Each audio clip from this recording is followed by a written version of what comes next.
Obviously, myself and Landon, as always, joined though by a guest, of course, Paranoia, otherwise known as Joe from EZG. Do you want to just introduce yourself for anyone that doesn't know who you are? What's up, guys? As he said, I'm Joe, Paranoia Plays from EZG. I am a player and content creator for EZG. And yeah, I'm just coming on to talk about Relegation Stage 1, my bandana. You can tell I got nice and tight right now. I'm ready to go. You're like, you're swept banning already. Just put it out there. Oh, yeah. Anyway, though, let's just breeze past that. Today, we've got an action-packed show. Obviously, this weekend, as Joe rightfully said, NA playoffs and relegation took place. That is probably why a lot of you are here. Absolutely amazing matches. If you missed the grand final, go back and watch it at some point, obviously, after the show. It was absolutely incredible. That's what we're going to start off by looking at. And then we're going to go on to talk about some potential roster changes. There's definitely something happening in Europe because everyone in Europe is trolling. So that means there's obviously something happened, and hopefully it gets announced during the show. But we'll have to wait and see. And obviously, we'll talk about Crown Melbourne as well, where OG and Millennium will actually be joining a whole array of Aussie teams to compete for a 70,000 Australian dollars. So that's pretty awesome. But we're going to kick off things with relegation. Now, Joe, sadly, EZG were in the battle to qualify for the LAN relegation playoff. But it didn't really go your way. Do you want to just explain kind of what happened in that aspect? Yeah, I was playing for EZG at that time. It was myself, Silpy, Beezy, and Pronk. And we were playing for a couple weeks, preparing for this tournament. And then we realized soon what the point system was leading up to and how many points we actually had.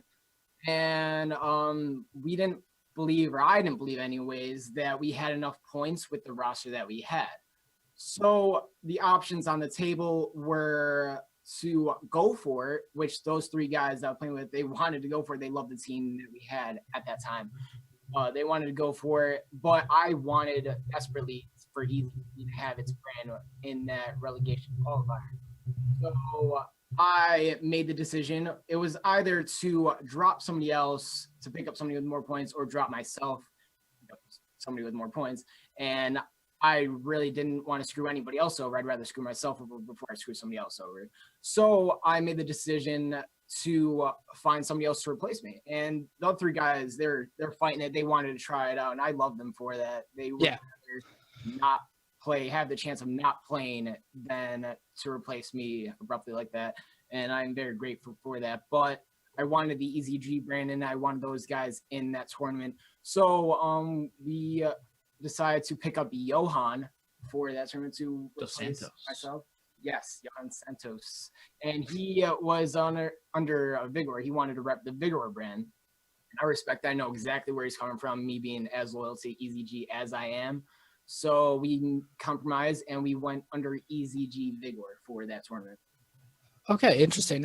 Just to shout someone out, someone in the chat wanted to say hi to Joe. It was Incast1, a very nice name there. That's a very bold thing for you, obviously, to do, to give your spot up, to give the team a better chance. But obviously, sadly, it didn't play off. There's a lot of, obviously, just great teams out in North America, and a lot of them that just did not qualify. Moving forward to relegation, 8 teams, 4 spots, 1 best of 7 decides it all. What I think in some people's mind isn't the best way to go about it, but it's the formatting, it's what we have to part with, so there be it. And we kick things off with Liquid versus H2K. Now, Landon, set me the scene. H2K kind of slumping down towards the end of the season, and Team Liquid, this team that everyone's been hyping up to be this team that it should be in the Pro Division. What are your thoughts before this matchup even happened? Okay, really quick, can you guys hear that outside? Can you guys hear that noise right now? I can't hear a noise. I feel like you're hearing things in your head. No, there's like a leaf blower right outside my window right now, and I'm make sure that no one else can hear that but me. Because if not, I'm just gonna leave the window open. But I just want to make sure that no one else is distracted by it. Well, what if we want to hear a leaf blower? What if we're a big fan? Then that's totally fine. But snow blower, we have those going on in Buffalo here. It's awful. For real? Oh yeah. Wait, do you have snow? We have snow. In April? Yes. I'm ashamed. Okay, anyway, back on plot. Back on plot, Landon. All right, so what we're talking about Liquid, obviously going up against H2K. Oh yes. And everyone's, at least in my opinion, I know when we were making predictions last week, at least in my opinion, this is probably going to be one of the closest games. In which case it started off not really that way because Liquid ended up going up 3-0. They look incredibly dominant. They're probably looking to be into the league. And I was watching actually Apathy's video today, which kind of helps explain a lot of this stuff. And him talking about it, he was like, we were feeling really confident. We were up 3-0. And in some ways, and you have to look at it this way, technically, the actual format of a best of 7 is the best of 5, which is just a hard point in the search and destroy. And I don't know if you can really speak on this, Paranoia, but in some ways, I'm not sure if from like an actual player's perspective, if that that kind of reigns in your head, like as if this was a best of 5, we just got 3-0. Now, you have to keep in mind as well, there are 2 games after that, and you still have at least one more game to stay alive. But I don't know. I just kind of, to me, saying, we're incredibly confident. We were coming into that one of those final games, and then H2K gets a little bit of a run. And we know, at least in past tournaments, we've even seen at UMG South Carolina, when these guys get confident, at least they win a couple of their maps, so they're confident on their game types, they can start to make a little bit of a comeback. And that is exactly what happened. We ended up seeing it go down all the way to the end, and it was H2K who ended up winning. And probably one of the biggest, I would say, like one of the most intense matches that I've ever seen. Of course, it'd be also matched up by another one, which we'll talk about a little bit later, not to spoil anything, but still, it was an incredible matchup. But probably one of the biggest chokes we've ever seen, being up 3-0 and a best of 7 comeback actually occurring in round 11 especially. So kind of unfortunate for Liquid. Those guys, incredibly talented team, Apathy and Study, at least in my opinion, definitely 2 guys to be thrown out into the talks of possibly joining other rosters when it comes down to Season 2 or Stage 2. And I know Merc is kind of taking a step back, realizing his position right now, debating whether he should go ahead and call it quits, which I really hope he doesn't. I tweeted out as well. I was like, COD would not be the same without Joey D in the scene. It's just true. Yeah. And I hope that at least if he does step away from competitive Call of Duty playing, that he at least hops on the desk every once in a while, because he is really good at analysis. I think he actually did it one event. I think he casted a little bit, which that's not like his forte, but at least providing some analysis that he's gained over as long as his career has been around would be absolutely exceptional. So, kind of unfortunate for that Team Liquid squad. Probably one of the biggest losses that we saw throughout the entire weekend, and definitely kind of hurt the fans a little bit who were supporting them, myself and Goalie included. So kind of unfortunate. You're like heartbroken. I mean, I'm pretty sure. I don't know if Goalie can get the actual statistics for this, but I'm pretty sure that was only the second 0-3 comeback we've seen in the front since the start of best of 7. So, I'm not sure how accurate that statistic is, but I'm pretty sure it's pretty close. I mean, how often do you see an 0-3 comeback, especially on LAN? Best of 7, like how often do we even see best of 7? So that was absolutely crazy. Next matchup we saw was Counter Logic Gaming versus C9. Another big matchup. C9, just like Liquid representatively, were a team that a lot of people were thinking, this team has a very, very good chance of qualifying. CLG obviously getting relegated. Joe, what was your kind of, if you were to give a prediction prior to this match, what would have it been? Oh, that's tough. CLG, both teams have been together for a while. Well, yes. CLG I've seen as a great hardpoint team, so I anticipated that they would take out that first minute, and they did. It was 250 to 222. See, they're the type of team where they won't overpower you with slaying. They won't be flashy about it. They're the type of team that plays together as a team, plays their respective roles, and does whatever it takes to pull out that W. And they got outslain, or it was relatively close, but the slain number was slightly in favor of C9. But CLG pulled through. They had that aggression, they had that hill presence, they had the trades, the bait and switching, and they really pulled that out as a team. And I see them overall as just a team that plays as a team, not just 4 individually great players as you see other top teams. So I thought that CLG, along with the experience that they had, they could definitely pull it out.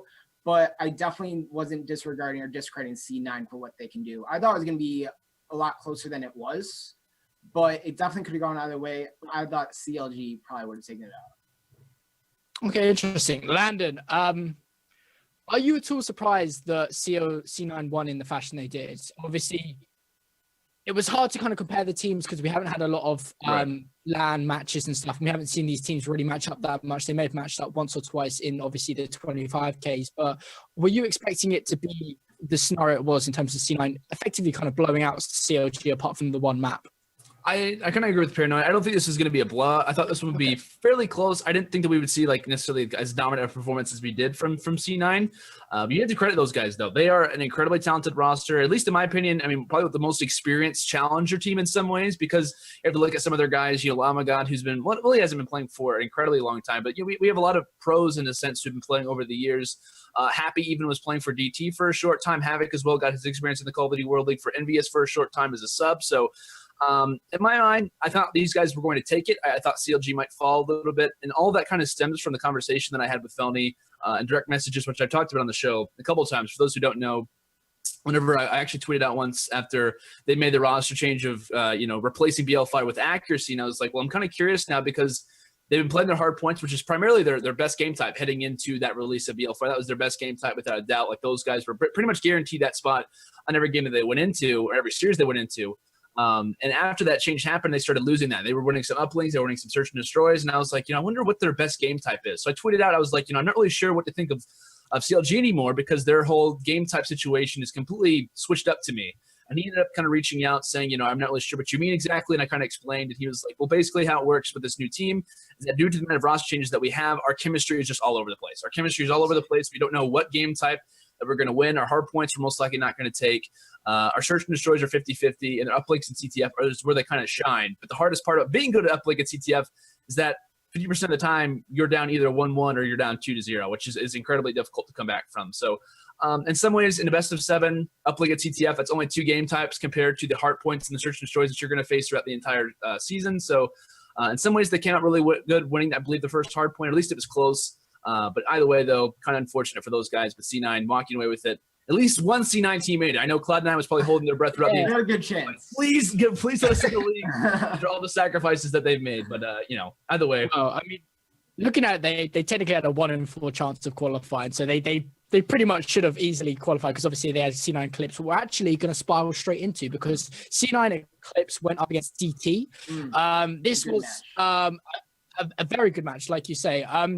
C9 Eclipse, now, I mean, obviously on C9's part, it was very smart. They're like, hey, we didn't qualify for season 1.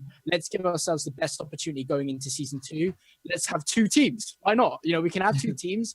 Obviously, if they don't qualify, then we can just like play kind of ball with other teams and be like, you want this team? Give me some money. So, but obviously it didn't happen. C9 Eclipse didn't qualify because DT came alive. They really did. And I mean, I want to get you guys' opinion.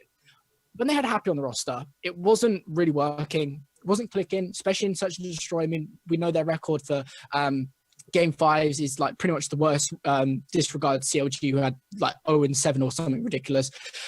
Do you think Killer has made a significant difference, Joe?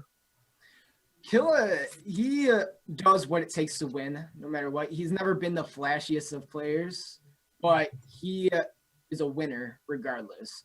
And he always finds a way, no matter what. If he needs to, pull back, play a little slower. If he needs to get in their face, he'll do it without hesitation. And everybody knows him as that S&D player that's on the best S&D player in the world.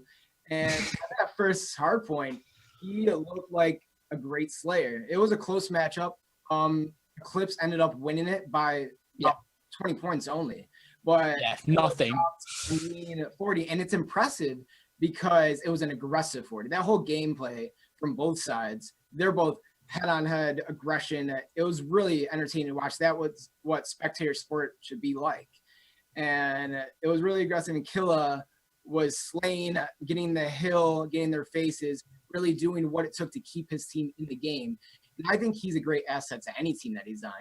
No matter what kind of drama he ever brings or whatever kind of a personality type he brings, he is definitely a winner, and people can't discredit that. Yeah, most definitely. Landon, anything to add to that? Oh yeah, I mean, not really to add on to that, but just kind of to reiterate what Joe said. It's absolutely true. I mean, without a doubt, I think there's a little bit of a fine line where people look at the online stats compared to LAN stats. I mean, you look at Kill's overall KD for the first season, he was probably one of the lowest. I think him and Ivy tied with like a 0.79. I think it was like right below 0.8. So off the bat, you can kind of look at stats, which don't tell the full story. I want to kind of point that out as well. Killing they never do. Not always, at least. In some cases, sometimes they'll help a little bit. But Killa wasn't on Dream Team to be as a Slayer. The reason why they got rid of Happy was, in some case, at least in my opinion, the reason why they got rid of Happy They realized they needed a little bit more slaying presence, but they also needed someone to kind of lead these guys to kind of free up, what are some incredible talents that's on this team. You look at players like Chino, who is probably one of the best players that I've seen that kind of goes unnoticed a lot of the time. Cinder, who's fantastic in his own regard, and as well as Diabolic, who's probably one of the rising stars we've seen throughout Black Ops 3, as well. So I think they brought him on this team to kind of provide a little bit more of a guiding sense in some cases. We even saw in the first hard point, he ended up dropping 50 kills. Like there's a massive difference between online killer and land killer with all the experience that he has. I mean, it's like two different people.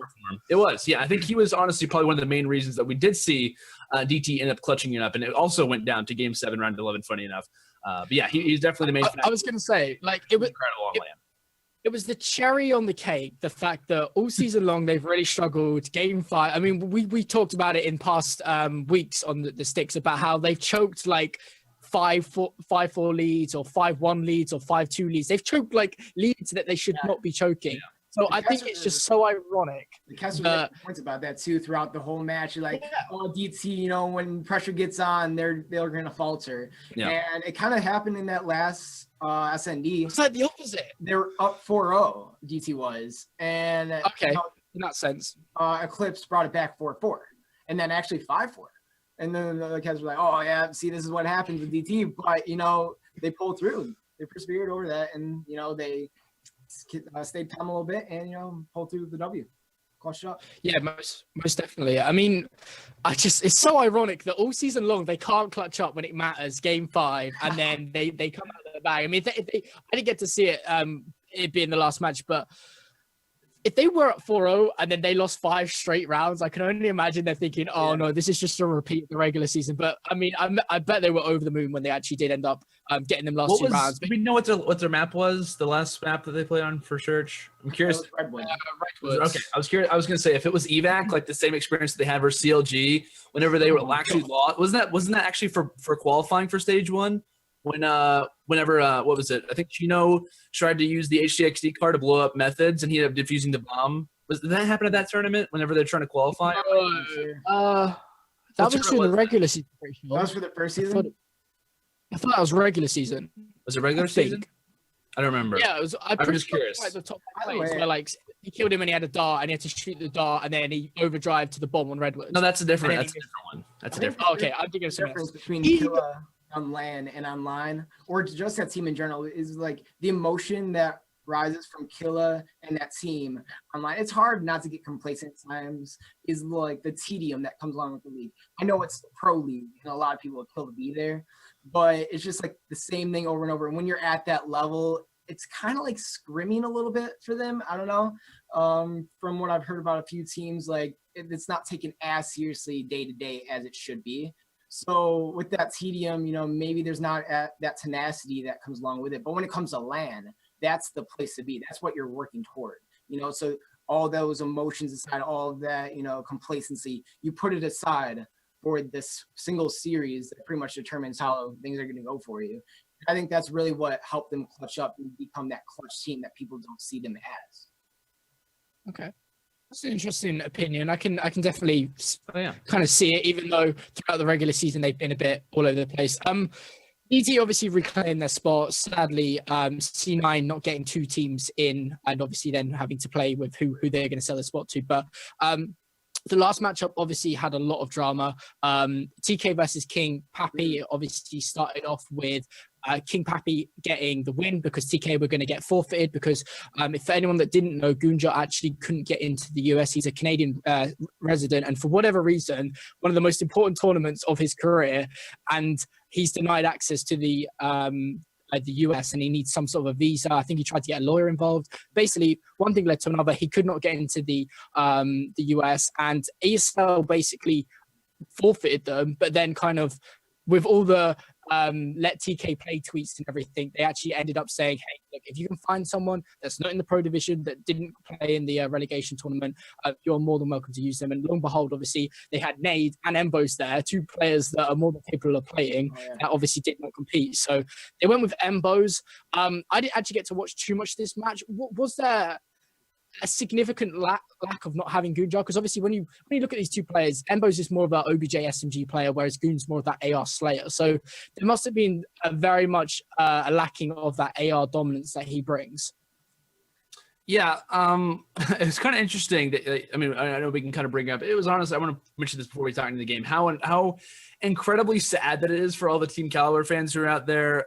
That really sucks. Like that's like one of the most incredible situations that's ever happened before, because we've never seen anything like that happen.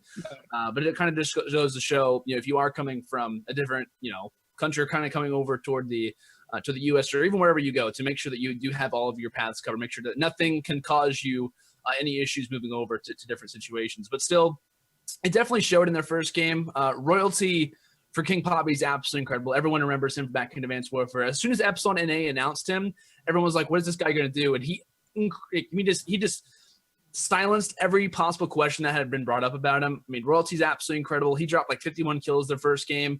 They completely destroyed TK when it came down to the first hard point. Search and Destroy, they ended up winning 6-1. Uplink, though, that was whenever we saw a little bit of fire come out of TK in some cases, but they weren't able to finish that one out either. I think King Poppy ended up winning that one overall. When it came down to the CTF, I think we saw some really clutch plays actually from Sharp using his Heat Wave, which brought them back a little bit, and they also responded in the Search and Destroy. So they had some really good moments here and there. I think, honestly, that was like their realization of saying, you know what, we're down 0-3. This is not looking likely, but this is our last chance. This is in some ways considered to be Sharp's last land. He's mentioned this more than any other pro player right now. It's kind of like, debating on who's going to be retiring after this event. And there's been rumors of like Perplexed and also Merc that we mentioned, but Sharp's kind of like, this is his last event. This is how he's going to have to go out. And in some ways, this was my favorite matchup to watch, because we were seeing a very talented young squad in King Poppy start off very well. And then we saw the TK team at least show some good signs here and there. It is really unfortunate for those guys that they don't make it into the league. We'll see what happens with what the players do and so on and so forth. But Team Caliber, I mean, this isn't like a sad way to like kind of throw things out and whatnot. But it is kind of unfortunate to see a Call of Duty based organization in some ways finally get kind of completed when it comes down to the regular season, and for them not to be in, it's going to be a little bit odd. It's going to be a little bit strange to see those guys not in the league, at least for off the start. Of course, things and roster changes can happen and stuff, but yeah, we did see a good fight. Embo's definitely actually played pretty well. I was honestly kind of surprised how well Embo's played. But in my eyes, it was the role switches that were having a couple issues. I know he tried to turn up a little bit, warming up. He actually rocked the M8 for Gunjar, which, like you mentioned, Tommy, I wasn't for sure like how that was going to work out. Like, does Nestle switch to an AR, or what was really going to happen with all that? But live and you learn. Unfortunate for TK. I hope that nothing ever like that happens to any organization ever again. So. Yeah, precisely. I mean, I think it's very ironic, again, just like what we talked about earlier, another ironic scenario that after all the rumors that happened with MV and Havoc playing and then announcing that, we're using him so we can have a sub, that now this scenario happens after everyone was like, come on, it's not going to happen. MV are obviously doing this, but it just shows you that you have to be prepared for anything. I know for sure that I'm going to experience border control at US because I'm coming in July, and I'm already sorting out like my Esther and like, I just already know I'm going to get there, and they're going to be like, nah, you can't come in, go home. I'm like, okay, well, that's just nice. But that wrapped up relegation pretty much. Obviously, it's sad to say, as you said, a TK, a team that has been a staple in North American Call of Duty and Call of Duty as a whole since early Black Ops 2, is not in the league. They've always, struggled during online and during the regular season, but they've always had that kind of, they've always been able to get in, just like by the scope of their teeth, if you will. So it's going to be sad to obviously see them not in, but at the same time, it's going to be nice to welcome team, what is it, King Poppy, I think it is, into the league with this new kind of fresh team, obviously Royalty we know of, but we'll come on to kind of talk about them in roster changes a bit later, not in terms of the roster, but more so of potentially organizations buying out this roster. I want to move on though to talk about playoffs, what I'm sure everyone is just still like amped about across the weekend, because I think we saw one of the greatest grand finals today. I think for the scenario it was in and to how far it went, it was crazy to see. But obviously, we're going to start back in the quarterfinals, as we always do. At the start of the tournament, obviously, it's single elimination, best of 7 for anyone that didn't get to watch it. So it's really all to play for. You can't muck up at all in one of these series. And we saw Team Liquid, as we talked about, up 3-0 and then choke it and throw their dreams of, getting into the pro division down the drain. So we kick things off. OG versus TSM. Now, this did not probably go the way OG were expecting it. I think they started off the way they wanted to with the hard point. They were looking very aggressive, very dominant. But then it went downhill a bit. Joe, what did you make of that matchup? Because I don't think anyone predicted it going to Game 7. Well, Well, as you might know, TSM was the team that I lost to, so I wanted them to show up a little bit, just so it didn't. You wanted to prove that they were like legit, like they're gonna take it out to everyone. I didn't choke my 2-0 lead in the online qualifier to nobody, all right? But no, honestly, it's Optic Gaming. Most people see them as the best team in the game. That little battle between Rise and Optic Gaming that we saw this weekend, that was clarified a little bit, I think. But the hardpoint, I don't think it went, any direction that we didn't expect. It's hard to win hardpoint against Optic Gaming. I, did it myself once I tried playing them on hardpoint, and they're a great hardpoint team. It's hard to slay them for 10 minutes or so a game, So the hardpoint went in favor the way I thought that we thought it would. But overall, the matchup, TSM, they proved they have some skills with it. The S&Ds, I believe they took 2 out of 3, correct? And so it really showed they had that chemistry, the ability to trade, bait switch, all that, do what is necessary to win such a strategic game type as S&D. And, honestly, shout out to my guy Pac-Man, because he showed up that series. He really showed that he's a veteran player and he doesn't falter under the pressure. People bash him as much as they want, but he's in the pro league for a reason. He finds a way to win. Stats, as we said, they don't tell the tale. And Pac-Man definitely knows how to show up and keep up. And it showed this series. He did really well against Optic Gaming, better than a lot of teams and a lot of players have in the past. So it was definitely closer than people thought, just because, it's Optic Gaming with the fan base they have, with the, the fame that they have that comes along with it. Everybody expects a sweep with that. But you can't count TSM out. They're in the pro league for a reason, and it showed right there. Yeah, most definitely. I mean, it was crazy because I think everyone just expected them to breeze through TSM, considering that they only lost 2 series online. I believe one of them was to DT and the other one was to someone in the top 4. So it was just incredible. I mean, obviously, as you said, they took the hard point, then TSM bounced back. I think they took the S&D and the uplink. Then I believe OG took the CTF, I think. And then I think afterwards, TSM took the S&D, and then obviously it was that hard point where obviously OG took. We know how kind of formidable they are in hard point, and it all came down to a game 7. But I mean, as you say, I think at that point TSM had won 2 out of the 3 hard point of the S&Ds going into that last one. So you were thinking, hang on a minute, they have a really good chance of doing well here. And just sadly it didn't go their way. I think OG went up 3 or 4-0, and they just couldn't climb themselves back into it. Can I point out one thing that I thought kind of turned around in the series for me? Because obviously, like you mentioned, I'm just kind of stepping in, I apologize, but Optic, like you mentioned, I know Joe said this, Optic wins the first hard point, which is kind of predicted, of course. And when it came down to the search and destroy, TSM wins that one. A lot of people think that, there's been a massive speculation with commentators versus Optic fans, and saying, search and destroy is not Optic's best game type. And it is kind of hard to say that, but it's also not hard to say that because, like I said, they're the best team in hardpoint. They're the best team in uplink, and CTF's kind of up in the air at some points because rarely do they get to the game 4. So in some ways, their worst game type is search and destroy, yet they still have probably one of the best records on it. So I want to point that out. I think in some ways this also showed on LAN, and we have to keep in mind as well, we haven't had that many LANs, that in some ways search and destroy can affect Optic in certain instances. However, I think the uplink to me is really what kind of forced Optic and kind of took a step back a little bit and realizing that we might actually be in a pretty difficult situation, because Breach, they actually banned Scythe, which I thought was a perfect ban for them because they've never faced that. They've never faced a Scythe ban against Formal over on uplink. And I think little strategies like that, we've seen Complexity try and get rid of the heat wave, which actually worked out for them pretty well. Teams like FaZe and teams like Optic, really rely on their entry specialists for hardpoint stuff. But when it came to uplink, though, I think that was a really good ban for them. That really set them off in a little bit of an awkward situation because Formal used to rock the Annihilator. It used to be Crimsix used the Scythe.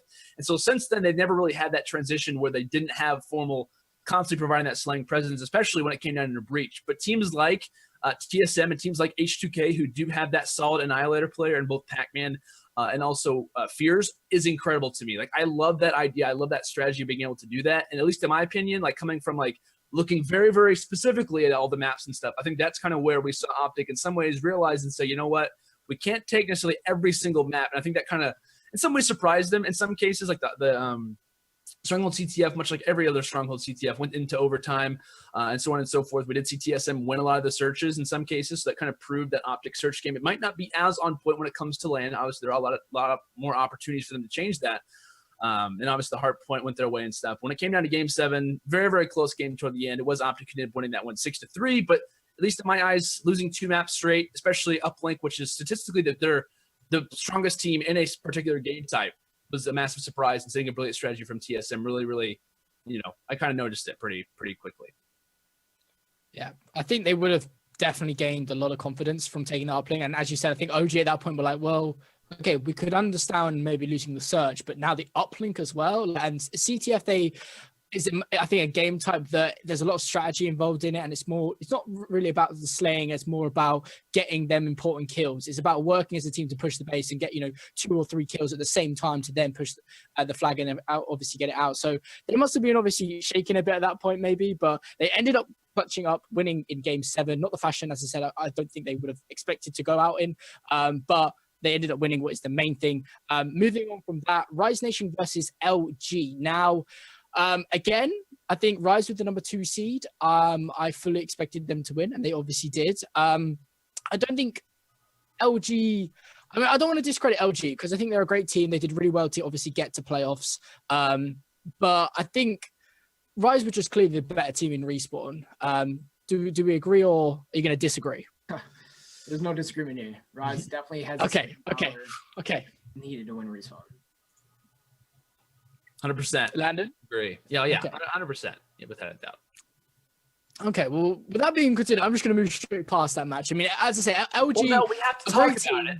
We have to talk about it because it was the UMG South Carolina Grand Finals. Oh, that is true. That is true. Okay. A fake event that never actually did occur. No one remembers it. I'm kidding. I'm just joking. But no, something to point out, though, I'll mention this really quickly. Don't worry, Goalie. Not going to talk about this for super long. But Rise and LG is probably one of my favorite matches throughout Season 1 because the only loss that Rise had the only loss that Rise suffered besides Optic, FaZe, and a Grid Envy was LG. And then the Grand Finals was also these two. So they matched up a couple different times. However, Rise coming out and kind of proving how dominant they would be for the weekend kind of set them off on a good start, beating the one team that ended up beating them in the league, regardless of the Titans that really kind of walked through Call of Duty at the beginning. And I mentioned the good Envy because, toward the latter parts of the season, like in the last 3 weeks of Envy, it wasn't the exact same Envy that we saw at the start, let's just say that. Wasn't the greatest of Envies, to say the least. Okay, so right, I get Rise, LG, I get it. It was the Grand Finals of UMG South Carolina. Okay, I'm sorry, Landon. Okay, Rise won it. Rise is amazing. I took it. I'm sorry. I was okay. The exact right. The shirt for today was that exact moment of the show. Oh, you knew that I was gonna forget, and you were planning this the whole time. You're like, he's gonna forget. I'm gonna bring up. It wasn't just a coincidence. That would never happen. Right. Let's talk a little about this Elevate Envy though, because as we've seen, Elevate came out hot, very hot. They, I think, went up 100 points in the hard point, and I think Envy was still on 1 point. I thought they at one point needed to drop a breadstick, and then it was like, what are they doing? And obviously by that point, the map was pretty much already over. 250 to 1. Yeah, what that would mean? Can you imagine? I would just be like, nope, I'll come back tomorrow. Nope. Okay, I'm going to put Paranoia in a really quick situation. So Paranoia, you're facing off against the top team. You're expected to beat them. You lose 250 to 1 in the hard point. Is there any hope, or are you just kind of shut? I don't know how to rub that one off. Oh, that's just a map. But through a player's mindset, and that's if you want, that's a little excessive. However, and I know this is a perfect world situation. It's a lot to ask out of anybody, but when you're competing at any level of competition, if you want to make it somewhere, you have to have a short memory. You have to take it in by map, and to that kind of score, it's a lot harder than most losses, but you have to find that way because it's not over. On paper, you're down 0-1. Whether you lose 250 to 1 or you lose 250 to 249, you lost the map. The rest it doesn't matter. Yeah, all the little details. So you're down 0-1 and you're still completely in the series. Anytime we lose the first map in the tournament, whatever team I'm playing on, it's a best of 3, it's a best of 5, best of 7 for a reason. We have these opportunities. So anything can happen. If we believe that we can compete with the best, then we can win these next few maps. That map doesn't matter. But yeah, like I said, it's asking a lot, but you have to find that way around it. That's the perfect answer. I think you've got to be very composed, considering, like, at some point your mind will think, hey, they just completely like screwed us over, just completely. But obviously you're a player, you know better than probably I do, and so I will take your word for it, because obviously you've been in that scenario, you've been kind of under the stress of playing online or wherever it be, and I honestly don't want to be. I think sometimes though, watching can be, especially when you like a diehard fan, can actually be worse than playing, because it's out of your hands. Like, there's nothing you can do. You've just got to sit and watch in some cases. But Envy obviously going out, probably not the way they wanted. I think it just, I mean, it kind of summarizes their season in general. They've been up and down. They had Havoc, then they came bring up Aches. I don't think that did them any good at all, considering they didn't play with Havoc. And obviously Havoc qualified with C9. I mean, it just completely jeopardized their season with having Havoc in, then Aches in. We still don't really know the true reason, I feel, of why that happened. Maybe it was a disciplinary reason or something like, hey, Aches, you got to step your game up, otherwise this will actually be a permanent. So we don't really know what happens, but I think when we come back after the break, we'll obviously definitely talk about Envy and the potential of roster changes. But moving forward, the last quarterfinal, just to wrap this up, was FaZe Clan versus Complexity, a matchup that I honestly thought was going to be the closest out of the quarterfinals. I don't know about you guys, but it was completely the opposite. It was a straight 4-0 for FaZe, and they moved on. And I didn't get to see this because I think it was like the last match and I was fast asleep by this point. But at any point what was going on with Complexity, Landon? Were they playing? Was it close, I'm basically trying to say, or was it just like a one-sided affair? I don't want to say like Cole had the game in their midst and they let it slip. But in some cases, you do have to look at the series and realize some of their strategies, which I thought were very good. Tommy and Gully can kind of know what I'm talking about there. But either way, though, I know what you're on about. But either way, no one in the stream knows what we're on about. So it's all right. I don't know why we brought. They had some really good bands. I'm just gonna say that, and then who knows why that happened. Either way, though. The Complexity had some really good moments. I mean, the hard point, they actually stayed up pretty well with FaZe, which kind of surprised me a little bit. Thought that would give them a little bit of momentum heading into Search and Destroy. We head up with a very good respawn team. That gives us a little bit of momentum, possibly heading into the next game. Hunted Search and Destroy, though, it comes down to, what was it, like a 4-0 lead for Complexity. I believe it was Ricky who ends up getting a clutch kill toward the end, and he only has so much time to defuse the bomb. While he's defusing the bomb, I don't know what exactly happened, and maybe Paranoia can provide a little bit of maybe knowledge. I'm not really sure if you really can at that point, but I'm not sure what the issue was. He tries to defuse the bomb. He does it like 2 or 3 times, and he ends up, while defusing the bomb, letting the bomb go. And at that point, there wasn't enough time for him to defuse it, and he ended up losing the round. And since that round, it would be a massive comeback from FaZe. They would end up taking the map, and what would be, I think, 6 rounds straight. Ended up winning that one 6-4. So since that missed up bomb defusal, they could have been on match point 1 round away from taking it. A messed up defuse, whether it was controller, whether it was just a mental mistake, I'm not really sure what it was. They like showed over to Ricky's camera like really, really quickly. He was like I thought it might have been a controller issue. Wait, I don't know. I'm not really sure what happened there. They were 4-0 up. They're up 4-0. Ricky's defusing the bomb. Lord. In the middle of defusing the bomb. I don't know what exactly happens, but he stops defusing it. He picks it up again, then he drops it again. And by that time, there wasn't enough time to defuse it again, and they end up losing it. And then FaZe is like, "Oh, perfect! Let's go ahead and destroy them now." And they end up beating them. Like that's their window. Yeah, that was the window of opportunity. Probably one of the slimmest windows that ever are going to happen again. There was a lot of interesting things in this tournament. That one specifically sticks out in my mind because of the little messed up bomb defusal incident. Yeah. I was at work, so I didn't get to catch that series. Yeah. But Cole definitely can keep up. When they're on their game, they meet all of the criteria for a top team. And Miracles, I've said it multiple times in the past, I consider Miracles potentially to be a top 5, top 3 sub. He has the reaction time that rivals Scumpy. I see it every time I see him play. He just maybe sometimes gets a little overzealous, a little too aggressive. I think a lot of that has to do with teamwork and leadership and, coordination. But Miracles, when he's on point, he's one of the best. And Cole, being in that matchup, it wouldn't have surprised me at all. For it to be a 4-0 lead, that also doesn't surprise me. It's FaZe. Cole is a hit or miss type of team, I feel like. But when they're on point, they meet every sort of situation that you would want of a top team. And also a segue. I don't like Hunted SND. I know very well what it's like to be up on that map.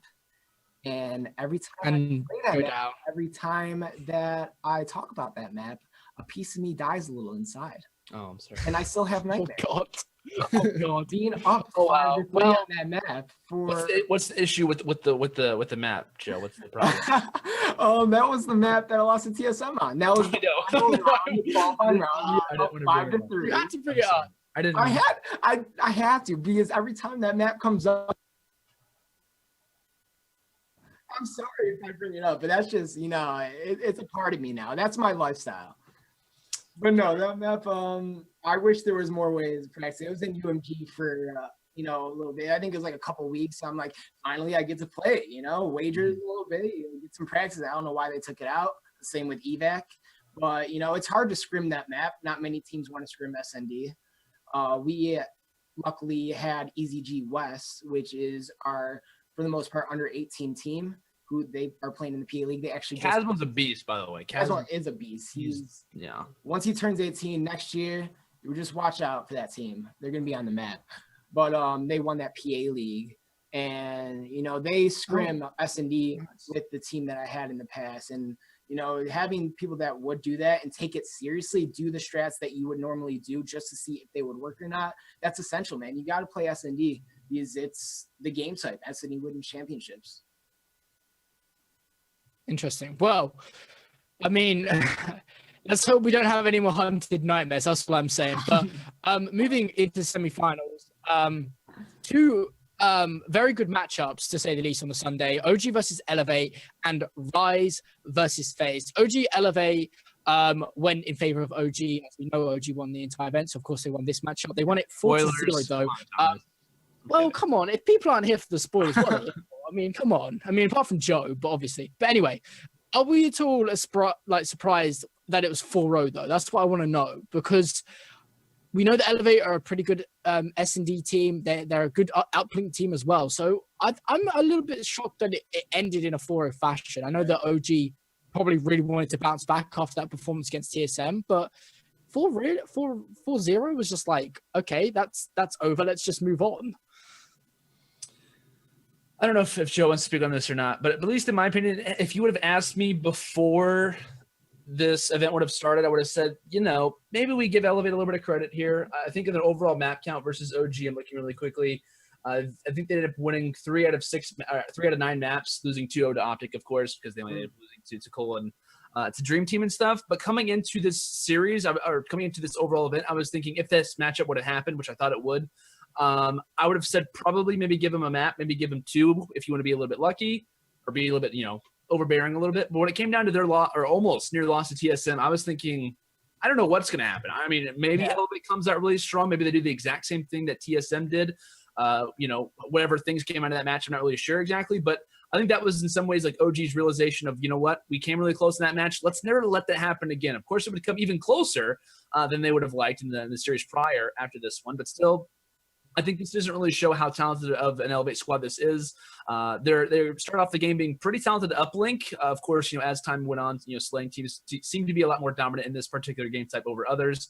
Hardpoint as well. The search and destroy was really, at least in my opinion, the only option where they could kind of maybe find a little bit of a dig, maybe find a little bit of a window. But unfortunately, Optic was pretty solid when it came down to Redwood and won that one in the end and stuff like that. So unfortunate for the Elevate guys. Had a couple windows of opportunities here and there, but just in the end, though, OG kind of, I guess say dotting the I's and whatnot, kind of just in the end, making sure that all of their bases were covered. And I've been following Remy. I've been around Remy since nearly I started in Black Ops 2, a little bit through halfway. I teamed with a few people from his circle. So I've been watching him for a while now. I knew him when he was DMG, which not many people know him as. And man, he's a quiet type of winner, he wins, but you don't realize it until it actually I don't know. He just finds a way. He is a winner, and he's not arrogant about it. He's very, laid back. That whole team, essentially, they're not loud on Twitter. They don't boast about themselves, but they are competitors, and they always find a way. In AW on LAN, I don't know about this game, but Remy and Epsilon, they were 2-2 against Optic, and at the time, Optic was the team. So for that to happen, that's impressive. They were the best matchup for that team. And I wouldn't have been surprised if it would have been a lot closer. I wouldn't even been surprised if they won the hard point. You know, I know you think of Optic as 4 crazy slayers that are going to win hard point 10 times out of 10. But honestly, I think Epsilon would have found a way to do it no matter what, whether it's they can slay, they can find ways to slay. They can also find ways to work as a team and win. They can do it all. So I would not have been surprised. I thought, you know, Epsilon could have actually won that. And I know Nate Shot was talking. He did a great job casting. Nate Shot was talking to Facento. He said in the parking lot, and Facento looked him dead in the eyes. And he's like, we're beating Optic. In a way that Facento, you know.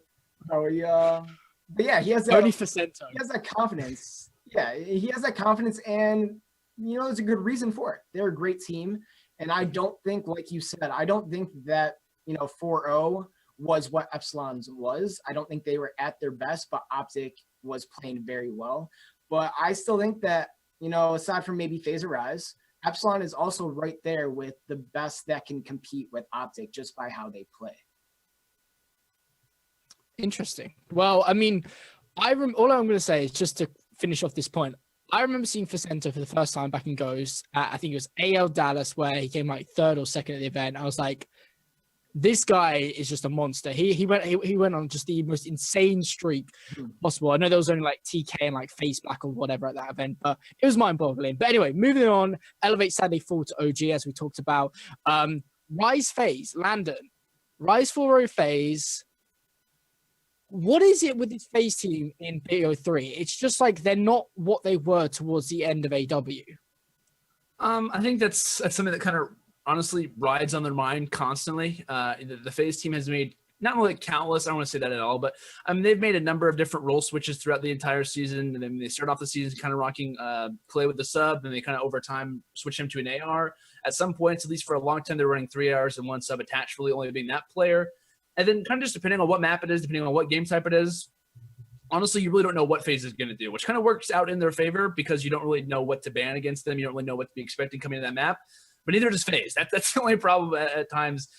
To me, I think, honestly, Rise really showed on land that they are a force to be reckoned with. I don't think in some ways that this was just like FaZe underperforming. I think FaZe played fairly well for the most part, but it just goes to show how talented Rise is. They win the first hard point. No, not dominantly. They won by like 30, 31, 34 points, something like that. It's a random number. But they won that one pretty dominantly. Rise up taking the search and destroy. Now, granted, it was pretty close for the most part. Like there wasn't like a game type where they 100-point clubbed them in a hard point. They 6-0 them, 6-1, 6-2 them in search and destroy. We saw some pretty good moments from FaZe, granted, but at least in my mind, this was in some cases a FaZe who it's pretty sporadic at times. There's been rumors of roster changes. I will be very, very surprised if we see any roster changes occur with this FaZe team. I think they just need to work out the roles because in some ways, if you are switching your role constantly, it's in some ways playing like a new player. I mean, honestly, if you have Clayster, who is kind of playing in some ways more of a sub-slayer type of role and maybe even a little bit kind of working inside the hill with Attach, and then now he's being your primary AR, in some ways, that's a massive role switch because now you're guaranteeing certain gunfights to, you're calling out different things that you normally would. And when Clayster's not rocking that same position or that same role, then it kind of provides a little bit of a sporadicness throughout the communication, at least from an outside perspective. So in some, at least in my opinion, in some ways, I think FaZe is a very talented team. I still think they're probably one of the best teams in the game, but it just goes to show, at least at this current time, how far OG and Rise are above everyone else. When in last year, for the ending part of Advanced Warfare, it was OG and FaZe who were above everyone. So it just goes to show title switch, Black Ops 3, much different from Advanced Warfare when it comes down to overall how the game plays, how the game works out in some cases. And, some teams rise, no pun intended, and some teams, kind of fall a little bit short at times. So, like I said, it's just the rise of Rise Nation right now who are looking pretty good. What was the map set for that Rise, at least for the hard point? What was the map set for Rise versus FaZe, It was Evac, Hardpoint, Redwood Search, then it was Infection Uplink, and then it was Fringe CTF, and then it didn't go farther. Actually, I do remember watching a little bit of it. Yeah, I mean, if it wasn't Evac, I think if it was any other map, Flu or not, I think Clayster could have held it down. That's a good point. But yeah, I mean, Evac, it's tough because I have watched Clayster run a sub on that, and you can tell, like, it's not his practice with it, And there's definitely the psychological point that goes along with that. if you're, arguably one of the best ARs in the game running a sub and you know that it's not, the proper fit at that time, that's going to get to you maybe a little bit before the game even starts, that you're at, it's like, doesn't it? I know that you shouldn't, but you can't help sometimes but feel that way. I think if it would have been any other map other than evac, it could have been a different start to the series, which in turn could have brought a lot more momentum to this FaZe roster. So anything could have happened, but you just got to practice it out, get closer as a god sub or whatever you need to do just so that never happens with evac again.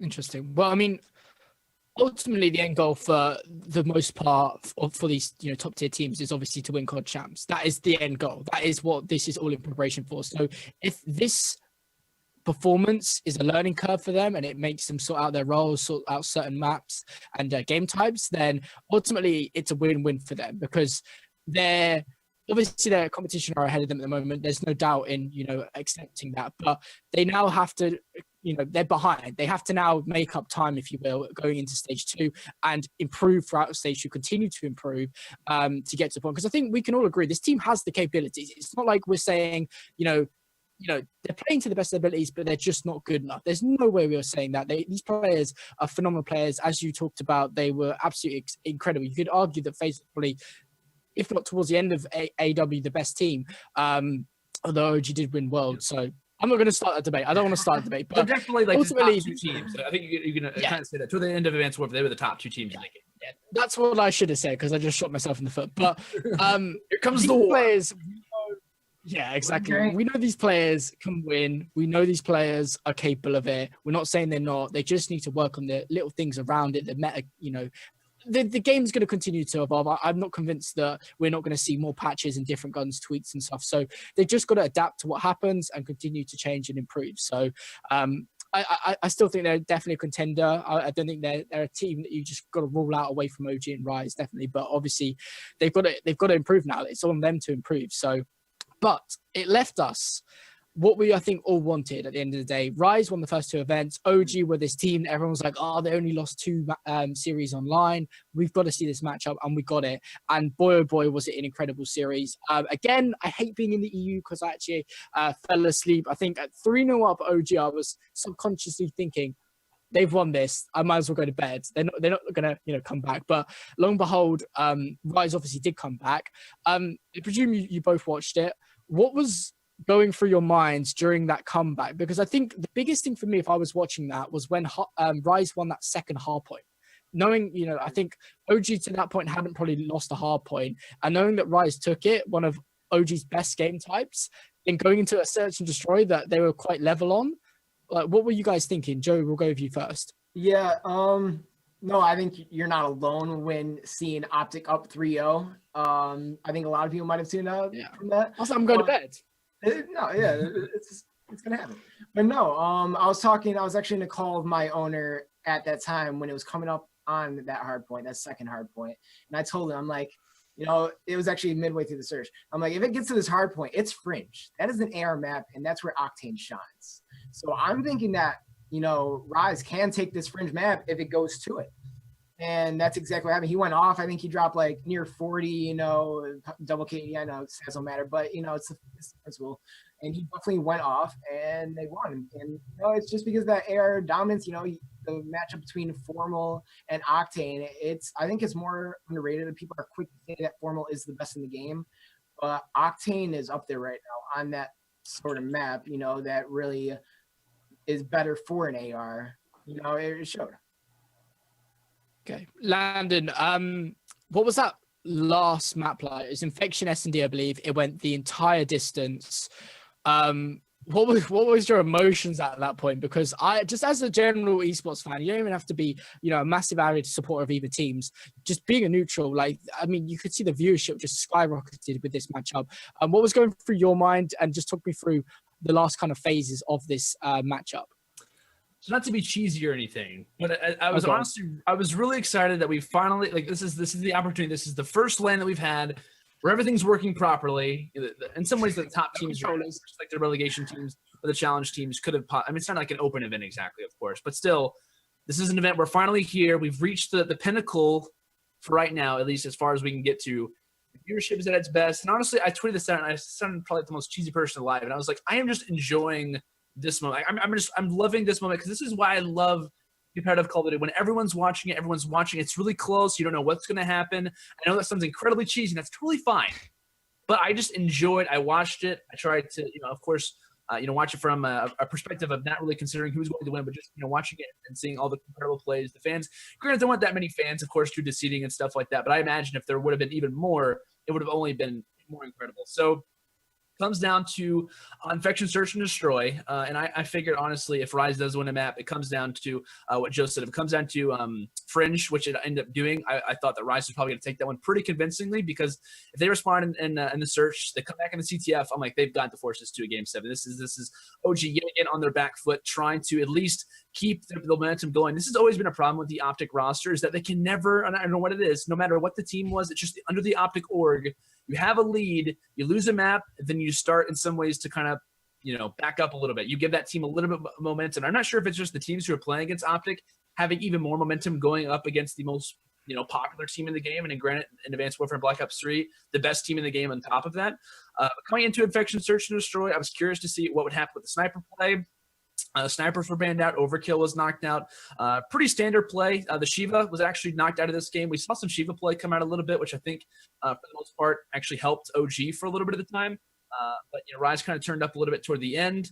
It came down to round 11. There were a little bit of curiosity from round 10 because Looney was actually outside a bar and could have potentially used his heat wave, but did not actually. He decides to use it, which I thought was really good, just kind of discernment from him because they're technically down. OG's on match point right now to take it, and he's actually able to stay alive with that. Octane also, I want to point out, Vision Pulse is incredibly underrated, at least in my opinion. I think he used it perfectly on this map.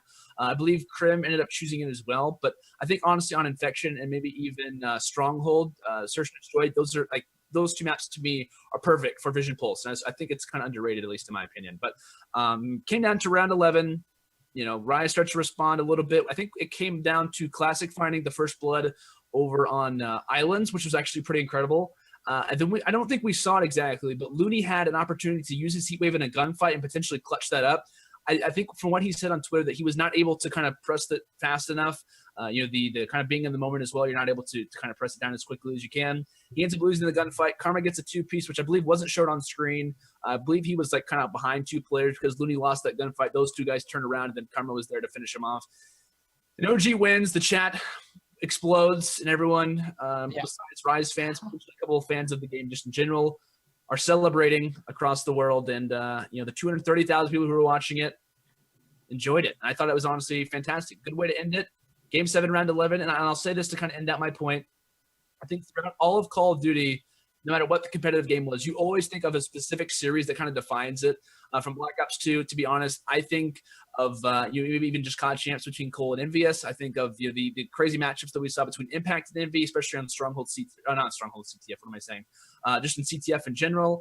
When I think of Ghost, I think of X Games. I think of a number of different things. Advanced Warfare. I think of the first event. And now for Black Ops 3, this is all I'm going to think about until something tops it. I don't know if we're ever going to see something top that in Black Ops 3.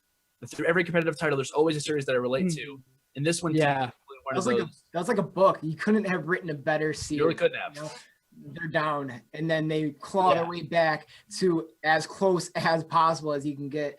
And I want to point on that heat wave thing with Looney. So many people were bashing him in the chat, bashing on Twitter. You can't fathom what goes through a team's head when it's that big. It's the grand finals, 5-5. You just made a comeback. The pressure's on for both teams. So many people are quick to say what they wanted Looney to do, and you can't. You might have played it worse in that situation. Maybe he played the right way, just didn't pan out. Maybe not. I don't know. But you can't judge somebody just by what you saw when you're watching and you're not feeling the emotion that they're feeling, Exactly.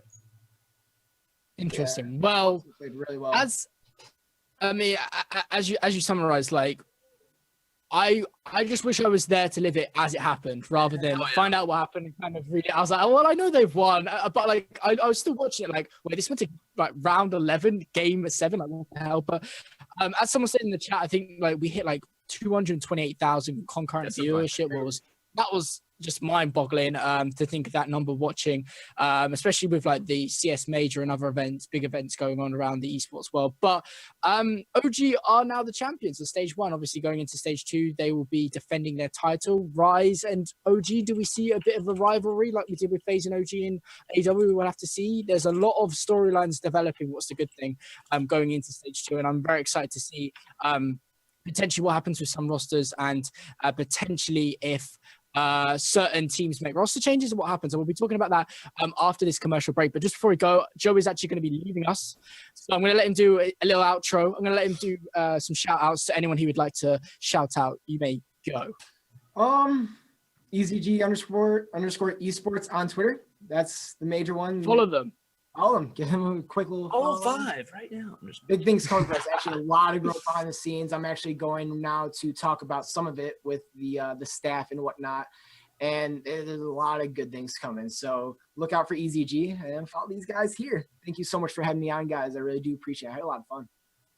Yeah, awesome stuff. Well, obviously, you can follow Joe, as he said. I think you're, what is your exactly? It's something plays. Paranoid plays. Paranoid plays. Go follow the man. Paranoid plays, straight up. No underscores. Yeah, it's been a pleasure having you on, pal. Honestly, we love getting people like yourself on with the players insight. You know, you can actually talk us through what a player is potentially going through in a certain scenario. So thank you so much for coming on. After this quick commercial break, we're going to be talking about roster changes, potentially what teams are going to be making them, followed by Crown Melbourne. Obviously, as always, use code STIKS for your G Fuel and Scuff products. We'll see you the other side of this quick commercial break. Bye.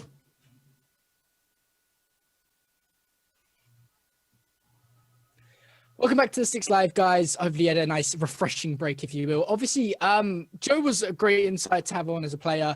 Stay tuned to the end of the show because we're actually going to be revealing our guests for next week. We actually had 3 guests on next week, so exciting stuff to come. And also, give our Twitter a follow at TheSTiKSLive. Yeah, action. Just so much packed action. Kapow! But it's to be completely full of people. Like you're gonna only have faces on the screen, no overlays whatsoever. Yeah, I'm actually getting I'm getting dropped. That's how many people there are. I'm just getting dropped. Tommy's gonna be off screen. We're just gonna hear you talk. This is my farewell. So, but anyway, Landon. Yes. RosterMania is upon us. Now the EU trolls that they are. The EU players have just been trolling like hell. I don't know what.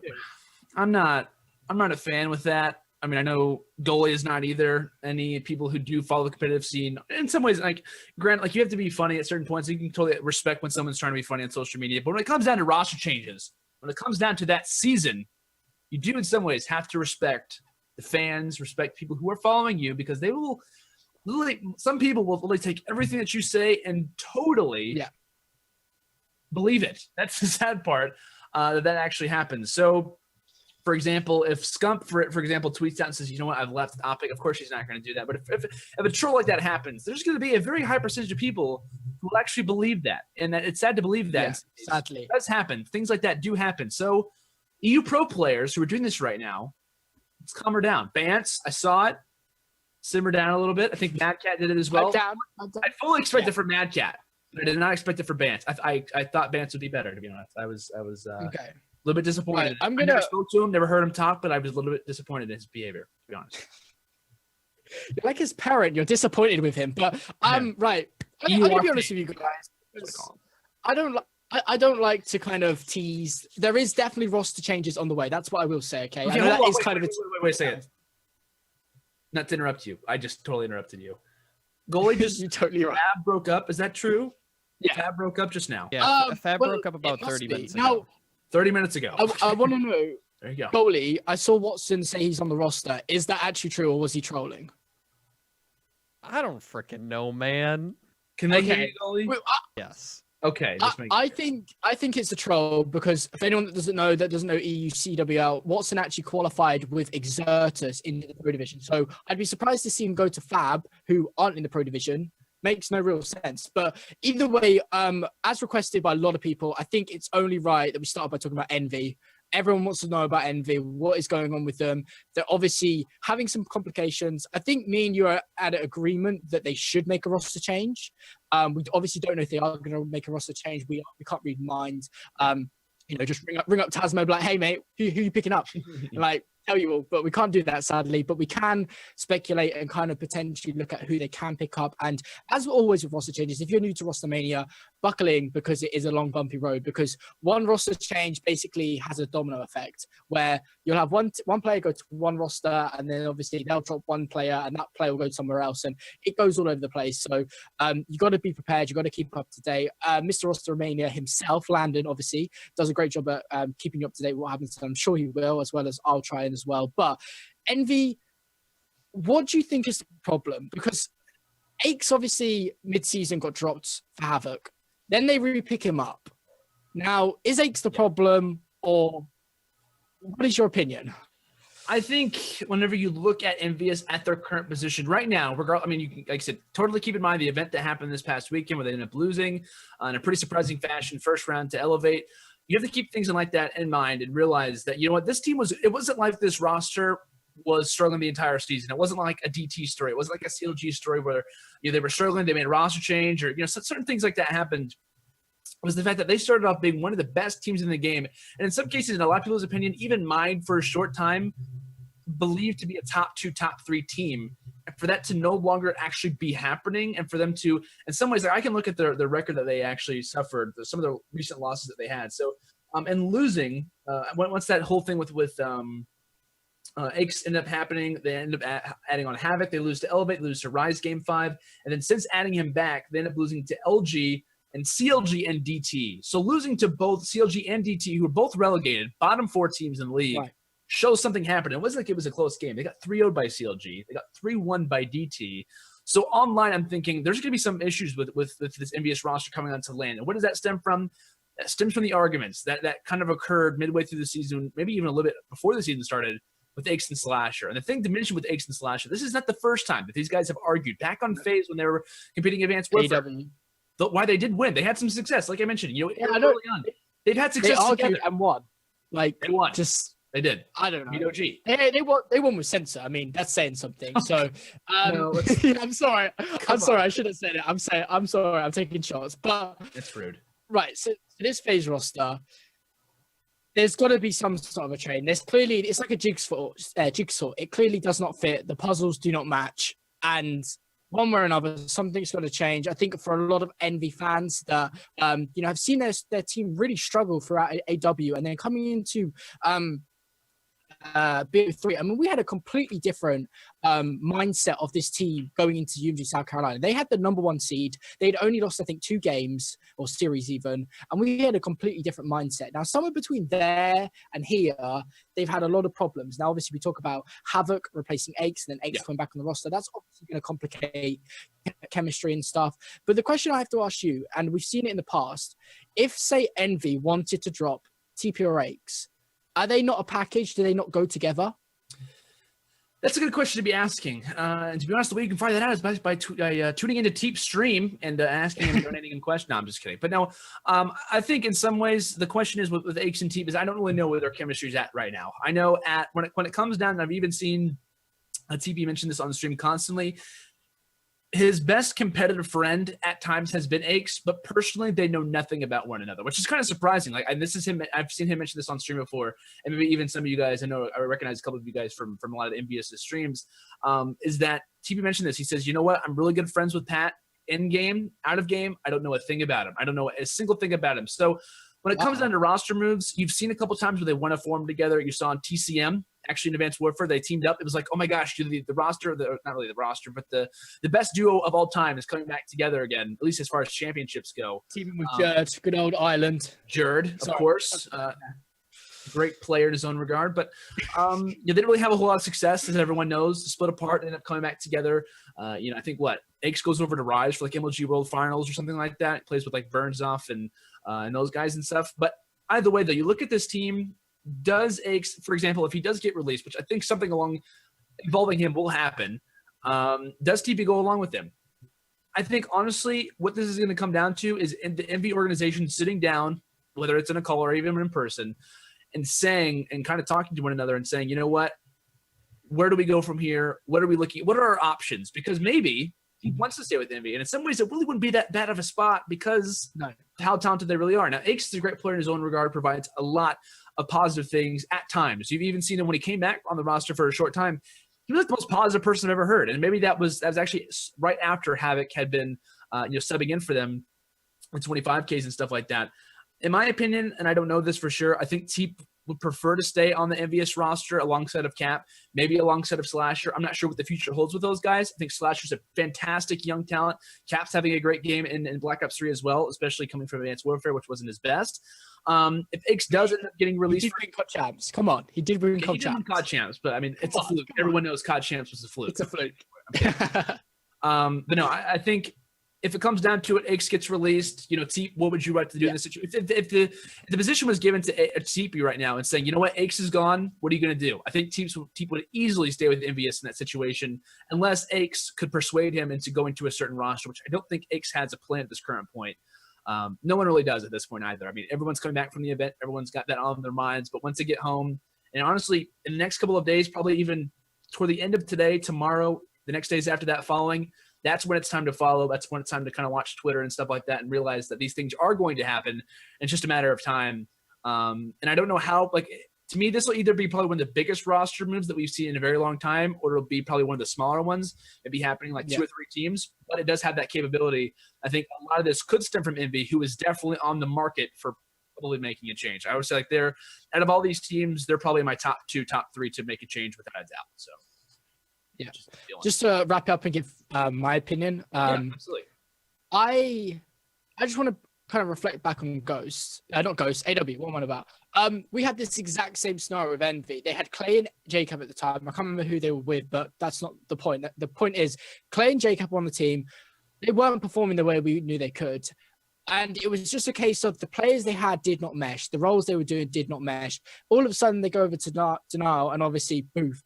It all works. So I think that's maybe a case here. I think maybe bringing in one player, taking out another, potentially can solve the problem. And who knows? They're an organization that have the kind of persuasive powers because of the brand they are, to kind of do a bit of negotiating with certain players. Envy's still a very big name that teams or players even want to be on. It's just like OG, but not as much, but still, players want to be on Envy. I guarantee that in certain aspects. And it's just a case of them making the right decision. I think personally, they'd be wrong not to make a roster change or at least trial players. I think that's what teams don't do enough. They don't trial different players. I know it's kind of hard because you're effectively letting the player that you're going to drop know, hey, we're going to drop you, but we're going to trial this player. We may not drop you. But yeah, I think they'd be dumb to not make a roster change.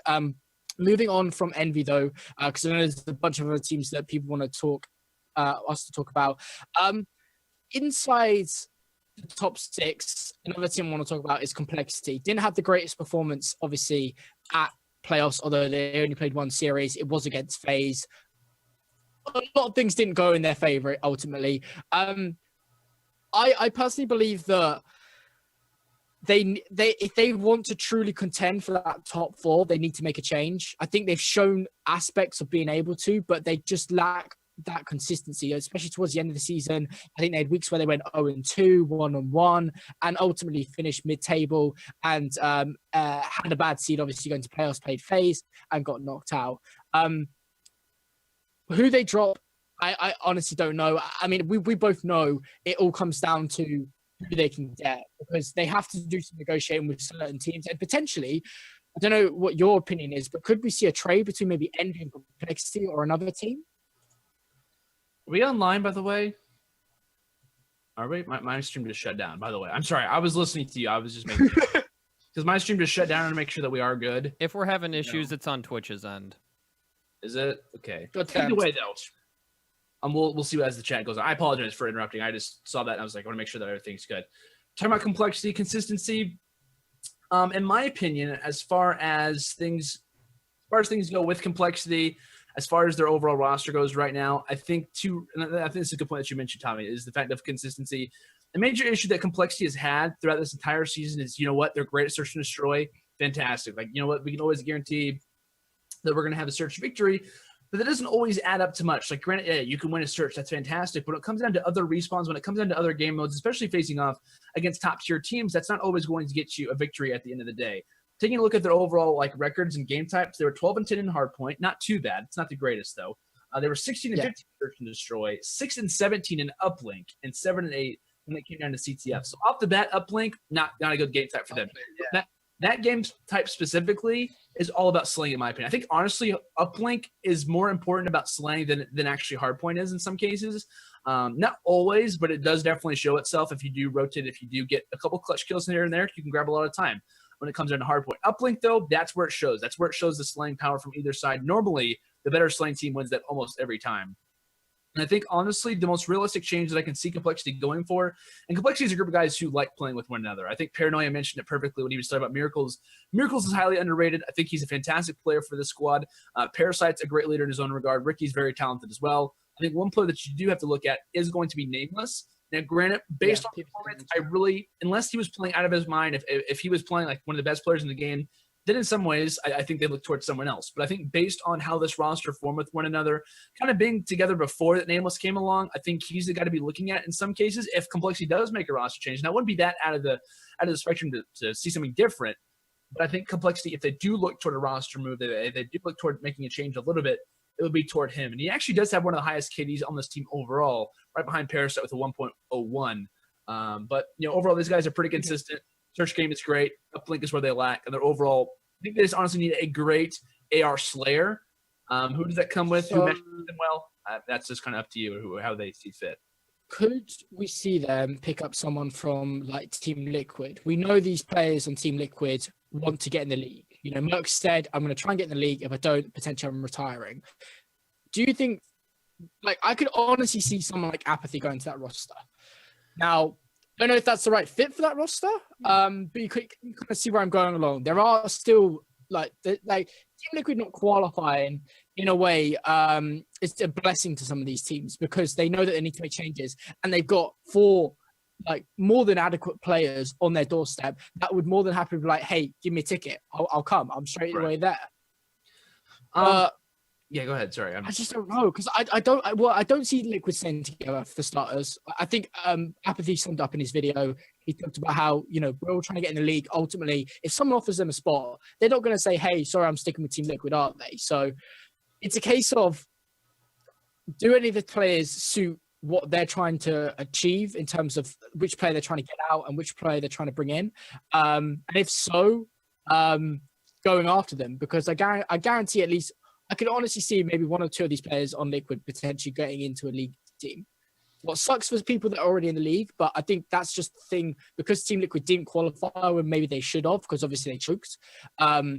Now they're available, and I guarantee teams will definitely go out after them. There'll definitely be a sub on one team. You can guarantee that. So, yeah, I think too, to kind of mention, I think Liquid is a perfect spot to be looking for a possible change, but I don't think it will personally be a player like Apathy. Now, granted, if they do offer him a spot, that's fantastic. But the role that they're trying to fill with Nameless being gone is a dominant AR. In some ways, throughout all of throughout Team Liquid's roster change, not really roster change, but through their role switches, because throughout half the game, or not throughout half the game, over the last 4 weeks, 5 weeks heading into this relegation tournament, of course, it didn't end up qualifying. They switched up their strategy like crazy. And at times it was Study who was rocking a sub and search, after he was rocking a when it came down to search. So they messed up a couple of things. So I think it wouldn't be too out of the ordinary for Apathy to, in some cases, rock an AR, but I don't think on as consistent of a basis that it would be Nameless who currently does that. I know people were mentioning in the chat as well, Apathy's history with Parasite isn't the best. I think one player to be looking out for, and I think you were in a really good direction where you were going, was to look at Study. I think Study would be, in some ways, a really good addition to this squad. Study is a fantastic AR. Can be a little bit, in some ways he adds to that, in some ways, flair that this team would have. He adds to their overall, I'm going to say emotion, because Study's passionate, but you also have to look at it and say sometimes that does affect him negatively. You look at some of the losses that TL had, that the 25 cases, he would even rage quit his stream if they ended up losing a game. So in some cases, I think honestly, he cares. He does care. That's something to point. That's something to mention. That's something to note. But I think Study honestly is a one open player who would be not easy to contact, but like I said, like Apathy mentioned in his video, you know what? If anyone on Team Liquid gets an offer, we're going to take it. And I think a very easily thing that you can point out would be would be Study to mention, because I think he's a fantastic player and would easily complement this roster in a positive light, at least in my opinion. So that's just somewhere that I'm looking at. Just to kind of wrap this up, I want to add one more thing into the mix. Yeah. Could we potentially see I don't know what your thought on this. I don't know. My mind wanders. I don't know. I could see this happening. Envy Slasher trades with Complexity's Nameless. Nameless has a history with Envy. Slasher, maybe not so much with these players, but it's kind of a similar role trades, because sometimes the problem isn't necessarily the skill of an individual. It's just how they suit the role they're having to play. Is that something? I don't know. I'm just trying to consider all the options here, because we've seen it in the past. We've seen it multiple times throughout AW where two players would trade with two other players, like with Denal and Envy or something like that. I don't know. Honestly, I know you're talking about the trade and whatnot. I don't know if that would work necessarily, because so in that, say that trade does occur. Now, obviously we're just speaking speculation here, but say that trade does occur. So now Slasher's now on what, Complexity, you said, right? Basically Slasher goes to Complexity, Nameless goes to Envy.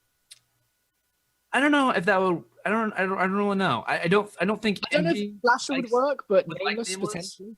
And you do have to consider it. You do have to consider Parasite and Slasher being on the same team, which I don't think would work out as near. Or I think we would see a similar thing to what happened with Aches and Slasher.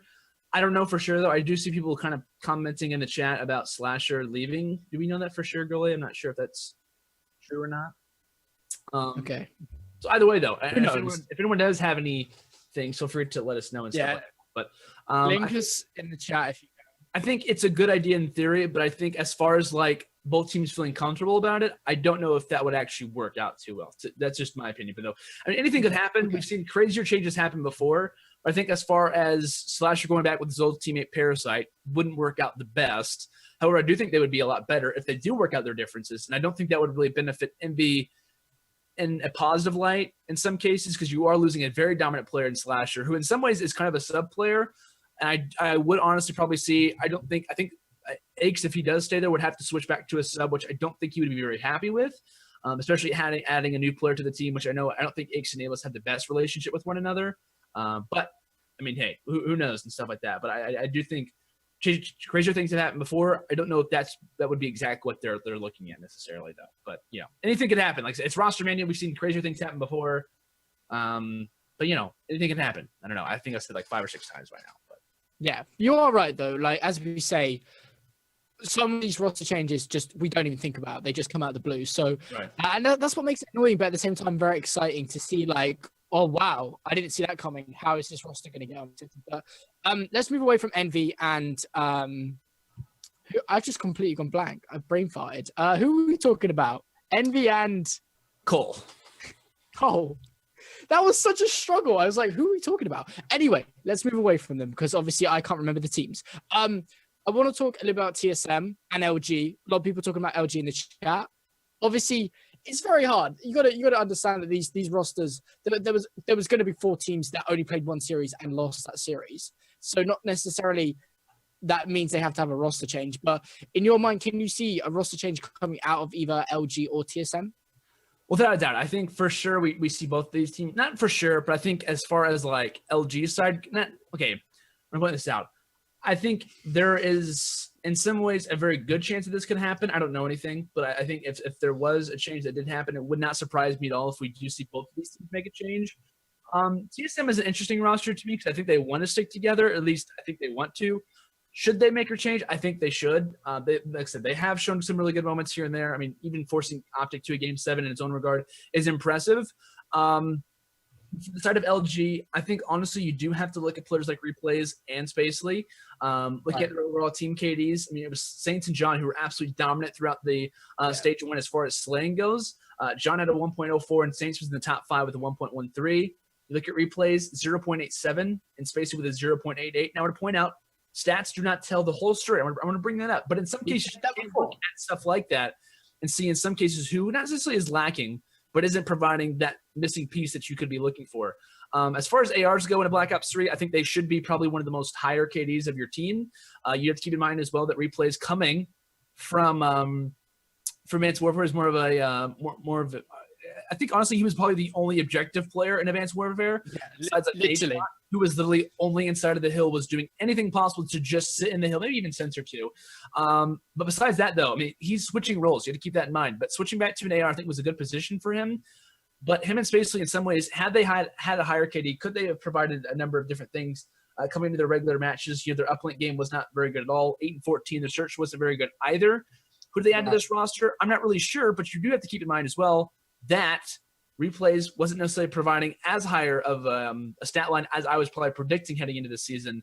But you have to keep in mind, he is facing a long set of two incredible sub-slayers, both Saints and John in their own regard, are going to be getting a lot of the kills. So someone, even you see an Optics roster as well, Karma doesn't have the highest KD. Well, everyone else is grabbing all the kills. So, but like based on the record, he's being a pest. Yeah, based on the record though, there are options to get kills. It's not like, you know, Luminosity's running out of people to find, and that kind of showed in their overall record. Barely getting through to stage 2 for sure. Like guaranteeing their spot was incredibly close. I think a lot of these teams who are on that cusp of being in the, you know, those bottom 4 teams, like who makes it in, who makes it out, they are very, very aware of that situation. I think they want to make sure that that never happens again moving forward. And I think that's why a typical roster change from them could easily happen. So, okay, interesting. I definitely agree with you, though. I think LG would be dumb to even consider getting rid of Saints or John. I mean, Saints has been always up there in slaying. I think throughout at AW, he had like one of the most consistent KDs, like around the 1.2. Yeah.